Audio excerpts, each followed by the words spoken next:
from LP Savani Riverside School, Krupali Hund. Hello students, our today's topic is enrichment of ores. In the earlier session, we will learn that ores means that compound which is obtained from the earth's core having the metals as its component, and from the ores we are extract metals by different purification methods. Ores mined from the earth are usually contaminated with large amount of impurities. Ores having which impurities, just see here, soil, sand, etc. called gangue. The impurities must be removed from the ore prior to the excretion of the metal. The process used for removing the gangue from the ore are based on the difference between the physical or chemical properties of the gangue and the ore. Which purification method we will use for extraction of different kind of metal, it will be based on the types of gangue or ore. Different separation techniques are accordingly employed. We have to apply different kind of separation technique, purification technique to extract the metal as per the gangue or ore's quality. Our next topic is 3.4.3 Excreting metals law in the activity series. Metals law in the activity series are very unreactive. The oxides of those metals can be reduced to metals by heating alone. Oxide will be reduced. For example, Cinnabar HGS, it is the chemical formula, is an ore of mercury. It means from the cinnabar we will extract the mercury. When it is heated in the air, it is first converted into the mercuric oxide. It means from HGS it will convert to the HgO. Mercuric oxide is then reduced to mercury to further heating. When we will heat the HGS in the presence of air, it will take oxygen from the air and it will form the HgO, mercury oxide. It is HgO, and then after for further heating, if we are providing then pure mercury, we can extract from the ore. Similarly, copper, which is found as Cu2s in the nature, can be obtained from its ore by just heating in the air. It means it is very easy to extract mercury and the copper from its ore, from its unpure state. The copper is obtained from Cus from the nature. When we are heating the copper, we will found the oxide of the copper, and then after by further heating with the Cu2s we will found the Cu copper state in the solid form, and here mercury we can obtain in a state liquid. L stands for liquid.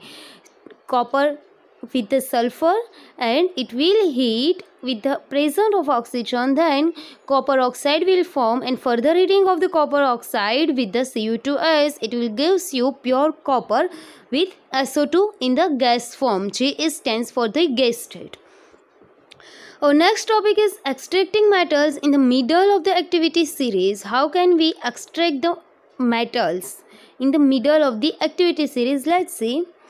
The metal in the middle of activity series such as iron, zinc, lead, copper are moderately reactive. These all are metals in the reactive state.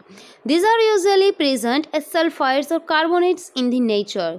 Because these metals are very reactive, they will react with each other and form the sulfides and carbonates. That's why it is found in the sulfides or carbonates in the nature. It is easier to obtain a metal from its oxide as compared to its sulfides and carbonates.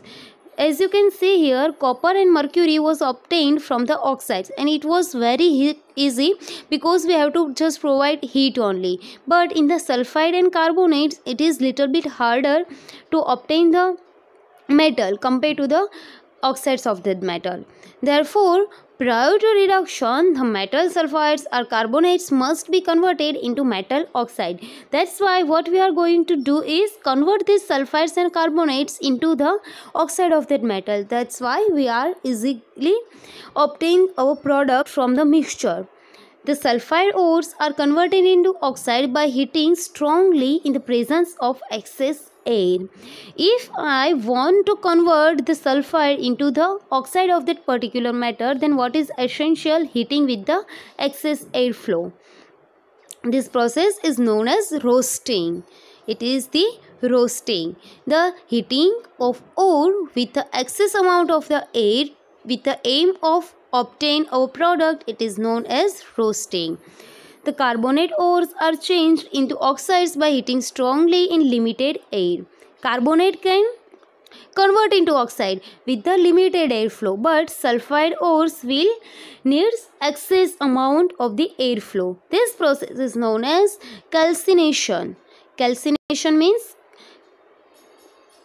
here you can read, carbonate ores will convert into the oxide, it is calcination, and sulfide will convert into the oxide, it will known as the roasting. Roasting and the calcination are two different process. Carbonate is for calcination and sulfide will for roasting. The chemical reaction that take place during roasting and calcinization of zinc ores can be shown as follows. Here we can understand with the example of zinc. As you know, zinc is found in the nature with its sulfide, and for convert it into the oxide, what we need to do is roasting by giving the excess amount of airflow. Airflow means oxygen.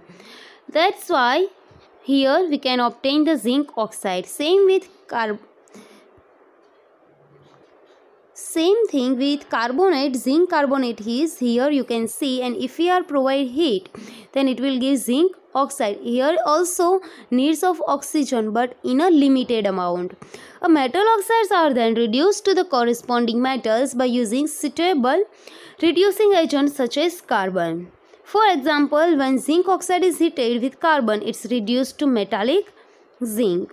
ZnO, whatever the oxide we are getting here, we have to provide the reducing agent. Suppose for zinc, here carbon is the reducing agent. Reducing agent means that agent which can consume the impurities from this mixture. Because I am giving here carbon, carbon will absorb this oxygen so that I can extract the pure zinc here. You are already familiar with the process of oxidation and reduction explained in the first chapter. Obtaining metals from the compounds is also reduction process. This is the reduction process. How and why? You have to just do it by your own, that here zinc oxide, but our product will be zinc only. It means from this to this oxygen is removing, but this to this oxygen is added. So you have to judge that which is oxidation process and which is reduction process. Besides using carbon means coke to reduce metal oxides to metals, sometimes displacement reaction can also be used. The highly reactive metals such as sodium, calcium, aluminium, etc. are used as reducing agent. Which metals? Sodium, calcium and aluminium. These are very reactive metals, and that's why it is also used as reducing agent. And if you are not want to use reducing agent, then you can take help of the displacement reaction.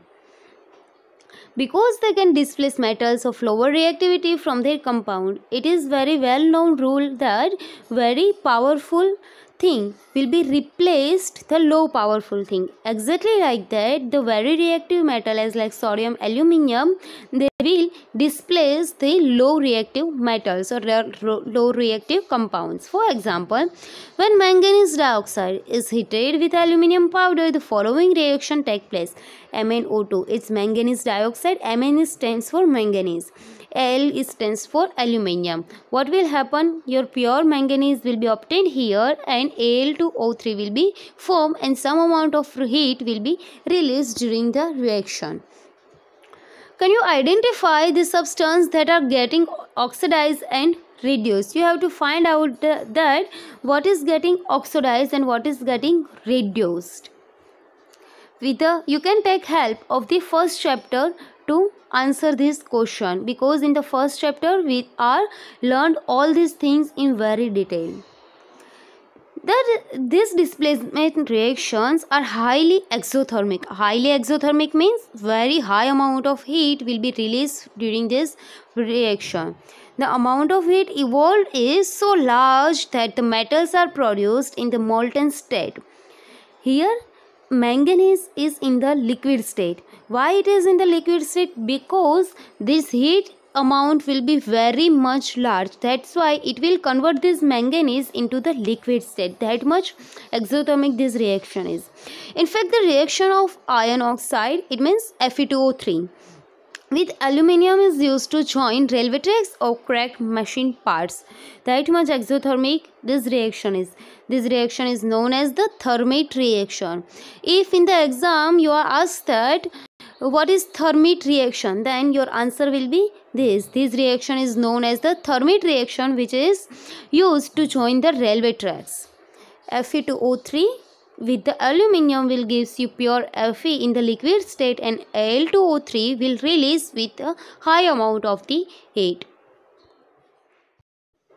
Here you can see in the figure that with the help of this reaction, this man is joining the tracks of the railway.